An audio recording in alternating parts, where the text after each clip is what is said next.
আর কি শুক্রিয়া লাখ লাখ যে আমি কিন্তু প্রপার নামাজ পড়ি না, মানে সবসময় আর কি নামাজ পড়ি না। আমার যখন আর কি মানে সবসময় পড়া হয় না আসলে, মানে এটা মিথ্যা কথা বলে লাভ নেই। আমি কিন্তু চাই যে সবসময় নামাজ পড়ার, কিন্তু কোনো না কোনো কারণে বা ব্যস্ততার কারণে মানে যেমনি হোক নামাজ পড়া হয় না সবসময়। তারপরও যে আল্লাহ আমাকে এত ভালোবাসে, অনেক অনেক।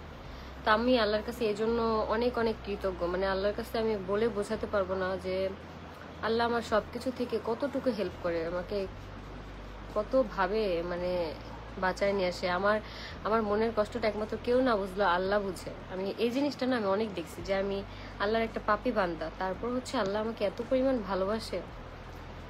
অনেক অনেকেই মানে নামাজ না পড়ে তারপর ভিডিওতে এসে বলে যে নামাজ পড়ে আসলে আমি সেই নামাজ, কিন্তু আমি না মানে কন্টিনিউ আমি কখনো নামাজ পড়ি না। তারপরেও মানে আমার এই জিনিসটা না বলতে দ্বিধা লাগে না, কারণ কি আমি যে জিনিসটা পড়ি না সেটা আমি কেন বলবো যে আমি নামাজ পড়ি না।